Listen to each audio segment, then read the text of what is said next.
Right, it is back, ladies and gentlemen. Make some noise, and please welcome your host and moderator here at Build, Lee Blickley, and today's guests, Hayden, Panettierre, and Charles Esten.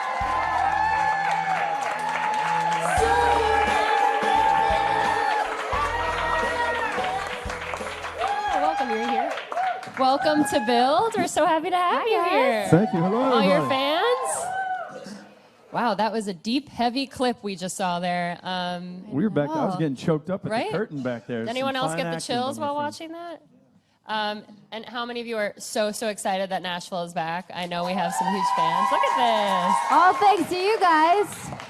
Thank you for re-employing us. Let's kind of go back to that, the cancellation and the fans' reaction and how that felt for you guys to see all these people come out and support the show and beg for it to come back. Well, for me, I've never had a show that lasted 4 seasons. So, and I've been doing this a long time. So my first emotion was gratitude for what we'd had before and the things we'd gotten to do on the show Nashville. But I didn't feel like we were done at all. And then immediately, I mean, literally immediately, the second it came up on the internet, they started forming petitions and hashtags, and they got to show the love that they've shared with us on social media for all 4 years of this show.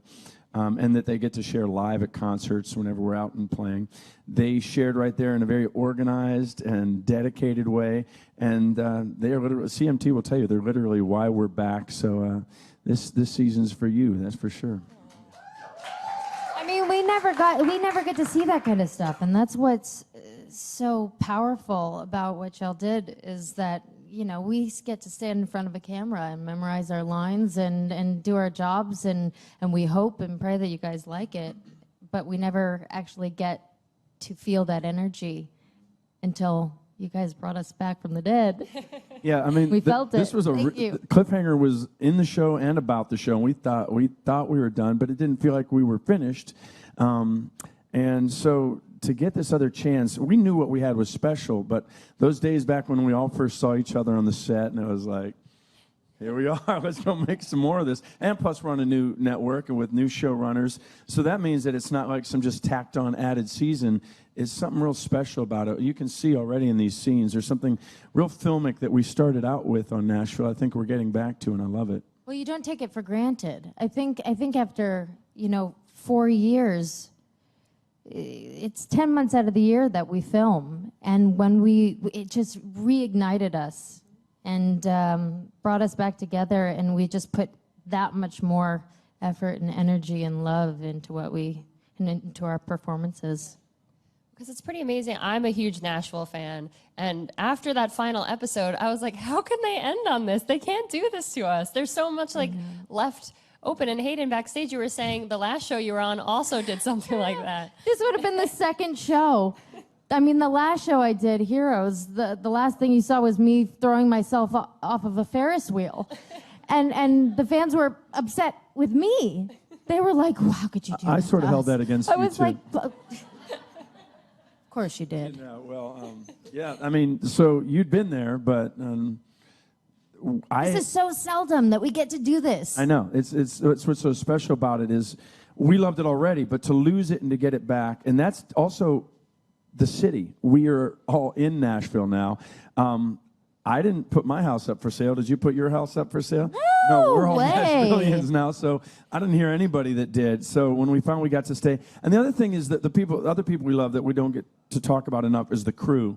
That is a very Nashville, Tennessee-based crew, and they're our family now. And so to get to see the smile on their faces when we got to go back, and they know they get to do more of this thing that they love, and that we get to do it with them. They're the best crew in the world. They make our days so much easier than they need to be because they're just so daggone good. So it was great for them too. You could see the tears in their eyes, honestly, and feel their energy. It was nothing like I've ever felt I've done this for probably as long as you. 26 years, how long have you been? I've done about 26 years. The difference is how old we were when we started. Well, the power of social media. Social media is good for this kind of stuff. I mean, those fans, you guys just saved a lot of jobs, a lot of happiness, and I love that the whole team's back. I have two kids in college and a mortgage, so once again, thank you. And so I've got a 2-year-old. She's going to go to college. She's eventually. gonna go. She got me. So you guys have your families in Nashville, right? You guys live there permanently. Yeah. What's it like being in Nashville? And now that you're back, and you know this has reignited some sort of passion, I'm sure, about the show and being a part of it. What's it like being in the city and staying there? And how does the show kind of relate to the actual Nashville that some of us have been to and some of us haven't? But I'm reminded of that commercial a long time ago where it says you're soaking in it. You remember, I don't know if you remember that. I'm kind of old, but it was you're soaking in it. We are soaking in that city, and we've said it again and again that the city isn't just the set for the show. It's a character in the show. The whole show is a love letter to Nashville. And that's true on a personal level, too. Each one of us has found our friends there and found our family fits in there very well. I have 3 kids that were in junior high and high school. And after the first season, you don't move your family the first season of any TV show. But in that second season, we knew as a family we had to be together. And I knew how great Nashville was. But I have to admit, I was a little hesitant. I was uprooting them and bringing them away from the home they knew in Los Angeles. But Nashville, like it always does, came through, and each one of them right now, they call Nashville their home, and they feel like they're meant to be there as much as I ever was. And that city comes alongside of us, and that includes the artists in country music. They're all so kind. I mean, to a person, they have opened their arms to us. In the very beginning, I should say, they said, a lot of them said, "Don't make us look stupid." They were always saying that. They were nervous because they'd been shown before and maybe not in the best light, or maybe, and so they'd say, "Don't make us look stupid." They saw the show, they realized we were not making them look stupid, and not soon after that, very soon after that, they started saying, "All right, now don't make us look so good," because they don't want so many people moving there. But that city was already booming, and we just caught the wave. Oh yeah, the traffic is. Woo! I live in Green Hills, and the traffic now. You have some Nashville neighbors. I feel the too, love, right? though. Who are your Nashville neighbors from the show? You were pretty close to. Oh, my next door neighbors are Lennon and Maisie Stella. Moved right on in next door, and I mean literally Complete next door. coincidence too, right? I mean, they're I have not to ask them stalking about you their as a dogs family. once in a while. I'm like, You gotta leave call the them. dogs outside. She pulls a Juliet Barnes and she needs those dogs to. get out. Kick the dogs out. Do people approach you kind of on the street and say that you're Deacon Claiborne or Juliet Barnes and forget that you're actually not these country stars in real life? It depends on the street. I mean, sometimes it's been nice here in New York. A couple people. I'm not always sure in the big city here if they're watching Nashville, but they sure are. I mean, I stood under my billboard for 45 minutes, and it took like. That's the truth. I wasn't going to bring it up. But that's the honest truth. That is not. They couldn't. They were like, "Where's Chip?" This other show we were doing this morning, and I said, "Check his Twitter feed. He's probably standing under one of the billboards." You've had him before, all right? That's my first. No, but honestly, where they call me Deacon, they call me Deacon after 1 a.m. on Broadway in Nashville, right down on What that are you Broadway. doing at 1 a.m. on Broadway? I'm honky tonking. Oh, the truth comes out. Because when you guys go to these country music award shows and things, you know, towards the beginning of the first season or second season, I'd be like, these people have to be a little bit confused because it's like, there's Deacon Claiborne and Juliet Barnes with the top hit on the charts. Oh, actually, you're not them. You know, I felt like that was a really tough thing in the first season for me was people expected me to be just like Juliet. I would meet people and they would go, "Oh my gosh, you're actually not a, you know I spent what?" a lot of time telling people you weren't. I'm like, she's not exactly like. There's aspects, but she's very, very different. She's amazing, and so is Juliet, though. So, I mean, Juliet could not be Juliet without Hayden playing her. That's for sure. Nobody else could do that. And what a character to take. Juliet Barnes is one of the strongest female characters we have on TV right now, especially when that character first graced the screen. You and Connie Britton, what a duo. What has it been like for you to embrace Juliet and all that she has to deal with on the show? They really given you some storylines to sink your teeth into. They've put me through the ringer. It's been really empowering as a woman. You know, I say she's kind of like a phoenix. Like she crashes and burns hard, and then she rises from the ashes, and she is so resilient. And that's one of the things that I love the most about her is she always chooses to take the lesson and to become stronger because of it. And she doesn't seem to make the same mistake twice, but she seems to find every mistake she can make. Yeah, my character concentrates on 2 or 3 mistakes and keeps making them. She goes all over the place. But there's a lot that I always thought that Deacon and Juliet have in common. A lot of things happened early on when they were young that shaped them and formed them. I mean, they're very different in so many ways. But yeah, well, you're talking early episodes. That's a whole different ballgame. There was a lot of, that's what, man, I tell you what, walking into the show and having these 2 amazing, like you said, there's some of the strongest female characters on television. There's Connie Britton, there's Hayden Panettierre, and I'm the piece of rope getting the tug of war in the middle there. He's been saying this since the first season. That was just Man, happened people then. love you now. Well, things are better now. It was amazing right then, though, to walk in and just see you guys going at it, and I love the relationship between you two. The Juliet Reina relationship is really many faceted, and it never leaves completely what it was. There's always a touch of that, but then they're there for each other. But then they also know each other, and it's really, really cool. Well, I think Juliet has such a underlying respect for Reina, and she just refuses to show it.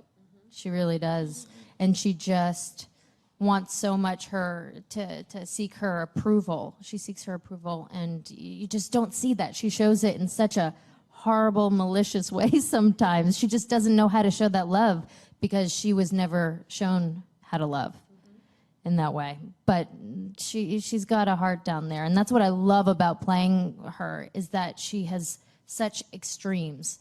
And I don't think she could exist without it. And that's what makes her so human and so fun to play. I love playing bad, but I love playing those moments of good, too. Great way to describe it. And I love watching Juliet with Avery. Who doesn't? Because I'm so happy. I'm so happy you guys are Jonathan Jackson finding your is way. just Absolutely. Incredible. He's such a force of nature. He makes me have to step up to the plate and improve my game because, I mean, the man could pull a tear at the drop of a hat. It's unbelievable. And It's all legit. It's all part of who he is, too. He's a very, very deep, soulful guy with all kinds of goodness and kindness. And he's very interesting. And he has a band where he can rock melt your face with that band, and then he can be so tender and gentle in these scenes. He's a good person to have as a friend too. I can say that. Oh, he's the best kind of co-star. The best. So giving emotionally. You know, you'd be surprised how many actors, when the camera switches around and it's not on them, they go to sleep. They're like, Why did you look at me? no reason. I don't go to sleep. I'm unfortunately. No, my acting is fabulous. How's yours? My acting is better. I'm a much better actor when the camera's too. on the other person. I suddenly. Me too, You should absolutely. have seen me when the camera wasn't on me. You want to pull everything out of your co-star that you can. Exactly. And you're like, dang, couldn't you just like hide a camera over there? Did anyone get that? Did anyone see that? By the way, not a lot of people know. Some know, but Jonathan Jackson has, I think, 5 daytime Emmys. Yep. Is He that was the number? Is he lucky on 5 or 6? General I don't know. Hospital, guys. That blows my mind. That's where I So fell in love humble. with him. The most humble. Never know it. He'd never tell you. No. I think I actually said that to him the other day. I was like, you have 5 Emmys? And he was like, Yeah, that would become my middle name. I'd be, hi, I'm Charles 5 Emmys. Esten, nice to meet you. and that You is don't the even say it. truth. It's so good. I mean, Love you. the whole cast is rock solid. I mean, Connie Britton too, working with her in scenes. What a scene partner she must be. And we all know her too as Mrs. Coach Taylor, of course. So when she came and played Raina, it was just a totally different character. She's with a little Mrs. bit Deacon similarities. Claiborne right about now. Yeah. Woohoo! Finally took you long enough. Well, yeah, I'm a little slow on the uptake. So what can we expect from Deacon and Raina's relationship? There's been so many ups and downs, but I feel like they're at a good place right now. You know Do what? agree? Everybody's been saying for a long time that they deserve a little time in the sun because it's been up and down and sideways and every other thing. I'm not much for spoilers, but let me say that they get a little time in the sun and they get to be a husband and a wife and they get to support each other. And In the be there sun for or in each the other. bed? Or both? In the sunbed. In the sunbed. No, Perfect. In both. That's the thing is somebody was saying there's a lot of, you can see the underlying affection now, perhaps more than ever. And I think one of the reasons that is because it's safer. All their fights before were kind of existential. Will they survive this argument? Will they survive this discussion? Will they survive this event? There's something about that marriage when they say for better or worse. And yeah, we're both here. We're not going anywhere. I remember the first time when I was married, I went, oh, wait a second, we're married. This fight doesn't really matter, and tomorrow we're going to just be fine. And there's something to that as well, where it's just Deacon and Raina finally get to relax into that love a little bit, and it's nice. And you guys have great chemistry. Let me say, I've seen the first 2 episodes, and let me tell you, you guys have fire between you and the sheets. Took the words out of my mouth. And let's talk a little bit about Juliet's journey. What's going to happen this season, at least, you know, the plane crash. We do know she survives, and we're so happy that you're on the show. I'm alive. But what do you what can you see for Juliet's journey this season? And are things going to change in the way of, you know, her career and her life and how she views things? You know, it's really hard it's really hard to give you guys the answer that you want without giving it all away. Yeah. But I will say, obviously, you see that she goes through this accident, but it opens a door for her, and she goes down a path that you would never expect her to go down. She explores a part of herself that is so un-Juliet, but so powerful and so deep. I think you guys are going to be really surprised, really excited. I think you're going to like it. I hope you're going to like it. Oh, they're going to love it.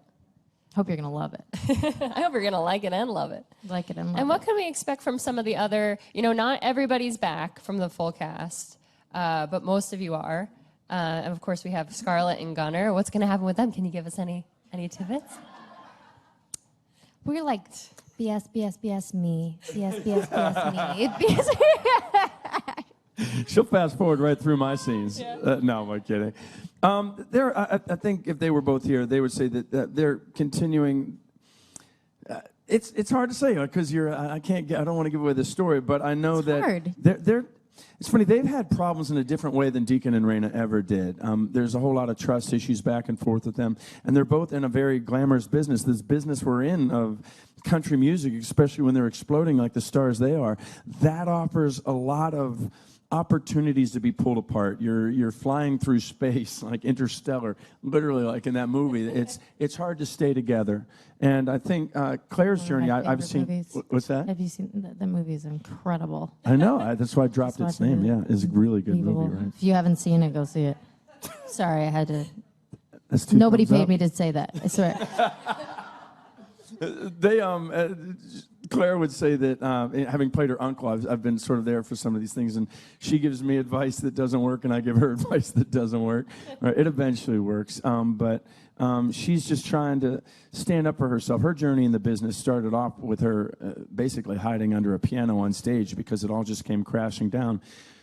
Some of the characters sort of start very strong and are pushed through the hardest things in the world, and that's more Juliet's character. She was always just a force to be reckoned with. Claire started with Scarlett as a little more like that, and trying to find herself and trying to be able to sit in herself, and she's still in that exploration in very new and cool ways. All of these things, by the way, these characters are what is not new about the show. These characters are the characters you know and the characters you love. You're not going to go, wait, that's not Juliet. You're going to go, yeah, that's Juliet, but it's a new side of Juliet, a new perspective on Deacon that it maybe took a new writing team who came in and has done such amazing work on shows like 30-something and My So-Called Life and Once and Again. Marshall and Ed, they know how to write drama between humans, adults, and teens, clearly My So-Called Life. So it's really nice at this point, and we're very grateful to the writers that have been there all along, but it's so cool to have people that come in and go, what about this angle? And you're like, oh, yeah. And plus, we get to slow it all down and explore that. Yes, our scenes get to breathe a lot more, which is incredible to explore as actors, because in those breaths and in those moments of silence is when you get to see the wheels turning and the decisions being made and the hesitation, and you get to go through that journey much more with the characters. It also explores our ability to memorize a lot more. I mean, I'm so grateful for my training on. I was on soaps for 8 years, and the other day I had a 2-page monologue, and I was like, oh my gosh, I haven't had to memorize anything like this in years. I'm still the guy that gets to go, yep, nope. But she's right. The thing you said about the silences, that's everything. When you talk about chemistry, I think chemistry is found and proven in the silences. When Connie and I early work on the bridge or other things like that, there's just a moment where you stop talking and you're just looking at each other. I mean, she could tell you stories with a look. In real life, I mean, Hayden could shoot you a look. There was a whole scene in itself. I'm seeing a story right now, Charles. Juliet is the same way. Juliet, with just a look or just a silence, can say so much that it takes a lot of trust on the part of the writers to leave that space where they're not in that moment guiding the ship, because they're just for a second going, if we let it breathe, that we can trust them. They know these characters to fill that with something that will say all we want to say, and they're doing that. I've said it a couple times, but it just seems really true to me that it's like getting off of the highway, and we love being on the highway, and it's exciting driving at those high speeds, but taking an exit and just, let's take the back roads for a while. Let's try a little Route 66 action where you pull into a filling station just like Raina did, and you hear some old, deep roots country music just like Raina did. So that was a sort of a symbolic scene to open up this new, old season of Nashville. I know. You know what I loved about it? It felt like season 1. It's back to its roots, which is about Nashville and music and relationships, and not so much jumping around between a lot of different characters, but really focusing on the characters and giving them the time, you know, to tell their own stories in scenes. Yeah. It does have so much to do with the trust, though, too, especially coming in. You know, we have a large part of it, a new team, you know, and the writers and Marshall and Ed, and that takes so much trust, not only on their part, but on our part, and collaboration and working together. And I have to say, you know, it's really hard to jump in after 4 years. This is the fifth year. But meanwhile, right beside them, and they've said, you're right here with us because it's your vision, is Callie Curry. So that's why you're smelling so much of that old familiar scent, and or those old, you know, things. She has always been the sort of true north of the show. It's like when an airplane's flying from New York to LA, it's never really pointing at the city it's going to. It's always sort of correcting on its way like that. And I always felt whenever Callie wrote an episode or whenever she directed an episode, you could feel it sort of get even more, because these were her babies. She thought up not only the character Deacon, but the name, and that's a damn good name, Deacon Claiborne. Absolutely, and I love that she always finds the humor in it, like those comedic moments that are so poignant and so important. So important. I mean, I love those moments. I think you get so many of the good ones. You get such great lines. Like in the middle of something really dark, she'll say something and go, "Oh my God, did Juliet really say that?" Those are the ones that kill me. And the whole writing team that was in these last 4 years, they wrote all those lines and they know how to write that for her. But Callie's always been one that can really make it sound like Deacon, or really sound. And she reminds you. Yeah. She had to remind me the other day to bring back the comedy, and it didn't even cross my mind. And we did this scene, and you would be so, I'm constantly surprised at the talent of this cast and their ability to be funny too, because this is such a drama sometimes and you would never expect it, but they really grab those moments of comedy, and these actors are so funny. I mean, the looks on their faces, they're just the comic. I mean, you came from comedy, so you know all about it. You're. But the thing that I always love about it. Whose line is it anyway? Yeah, Did anyone? A little improvising, but we don't get to do much improvising. But they're always open to a moment if you say something. I say. Come on. A bit. No, but if there's a line if you think of and you try it on a run through, they might go, yeah. He used to come in with printed lines in the first season. He would retype all of the dialogue, and he would come in with suggestions, and it was the cutest thing. And he would come in and be like, "You know what? That was one scene. You remember what that scene was about?" It was one thing. I was just trying to make a point. Is that Deacon and Juliet are in bed together, and it's the second episode, I think. And it was like, don't remind the original line was, "Don't remind you." Was it bad? Yeah, is that still troublesome to You're people? not meant to be together. We have to. We have that to remind damn old, each am other I? All once in a right. while. In any event, the line was something along the lines of, I guess we're good at something besides just writing songs together. And I felt like in that moment, these are two messed up people that are in this bed for the wrong reasons, and they both know it. So what we ended up saying is, she said, what are you thinking about? And I said, oh, I'm wondering how this keeps happening. And she said, well, that's easy. It's because I'm irresistible. And I said, I think that must be it. And that seemed like the most true version in that moment. I guess just being around her, whatever they wrote before they knew who the characters were, but you learn who the characters are also. And I just, in that moment, really felt strongly that it was our brokenness that brought us together in that moment. And they explored the heck out of that in ways I loved. That's what really kept us sharing back and forth, was that, we could help each other through these things. And then I think Avery is a similar soda deacon in terms of being there for her. And so she found somebody that could be there for her all the time, and that's good. Two best guys. We have to go to the audience Q&A, but before that, we haven't even talked about the music. Isn't he good? I just want to do all my interviews Right? with He's him. great. I could just sit here and listen to him all day. I am rocking this interview. You are. I'm just sitting back, relaxing, and trying to make sure my hair doesn't come over. Yeah. Well, if you were really rocking it, you would be And making singing sure I or don't- performing Oh, for us. really? Yeah. Oh, man. Wow. We need another deep... Keep going. No. No, this... Cut to him. We need down the road. One thing you can, if you guys can get the show brought back, get another Deacon and Juliet duet somewhere down the line. We got to do another one of those. That would be fun. Undermine was a blast. If he had a guitar, man, we could be on a street corner in front of a bus stop, and he'd be like, "You want to sing that song under mine?" I love You singing that would. song. I would sing that song. I think I got about 3 texts from you on the way here. I'm always like, "Want to sing?" And she's like, "I got a sore throat."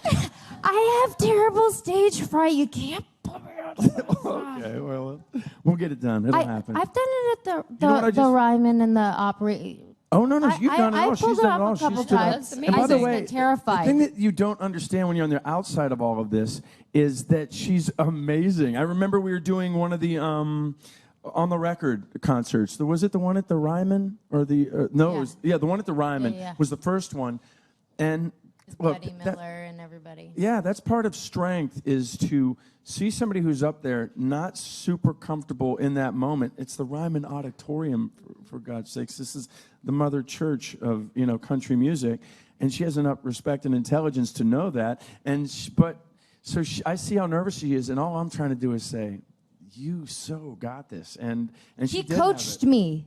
Did I? Yeah, don't you remember? I did the first. It was. I can't remember what song it was, but I was standing there holding onto the mic with 2 hands, and I was gripping it, and Chip's pacing in front of the stage and going, "Stop! Just move around. You got this." That's right. It was on a mic stand. I said, And I was like, "You no, can't no, have no." Hayden Panettierre with." You guys have all seen her on the show. Whenever she's Juliet's like, "I think you're dumb. I think you're dumb." Then Do you know how hard that is to do in high heels? Yeah. in high heels and sing? Well, I have It's so the funny, Juliet but here's- sidewalk. I did that pregnant down the stairs. That's the side. Give me some Like that, coming down like that.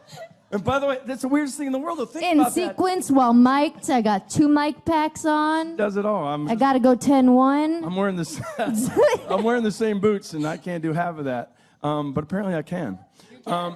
But the weird thing. You should develop it. I if they think say, Deacon "Ladies should and develop gentlemen," the if they say, sidewalk. "Ladies and gentlemen, Juliet Barnes," she'll come out and be like, "Da, da," and do it. "Ladies and gentlemen, Hayden Panettierre," and it's like, oh. It's so, isn't it interesting? Well, it's like when you look at somebody even like Beyonce. She developed Sasha Fierce for a reason, because true. she needed an alter ego to go up there and to hide behind a little bit, where you don't have to show all of your raw Yeah, I get edges, where you can go up there and put yourself out there in your mind as a different person, not just as yourself out there to be judged by everybody. Because no matter what you do, there's always going to be somebody who doesn't like it. Well, the way I Always, no matter what you do. And that always gets the best of me. Well, for me, when I went to Nashville, you quickly saw that we're going to be able to stand on stages like the Ryman and the Grand Ole Opry and sit in the Bluebird and play our music and play the show's music. And I knew that I was in over my head. You're jumping in the deep end, and I just made a decision that I'm not going to flirt around it like, oh, I don't know. I'm just going to make a binary decision to go say yes to everything they asked me to do, and then all I can do is my best. And if it works, it works, and if it doesn't, it doesn't. But you're a guy. You guys can get away with so much more. Why is that? They That's can't. a whole nother I don't story, know. guys. That's a whole But other they story. can. Could be because I of feel my like alter ego, Deacon Fierce. Deacon Deacon Fierce. Fierce. It's just up in here. Nobody else knows that. All right, we only have time for about 2 audience questions. So does anyone have my anything? goodness. Right here. Hey guys, thank you for being here. Hi. Hey, hello.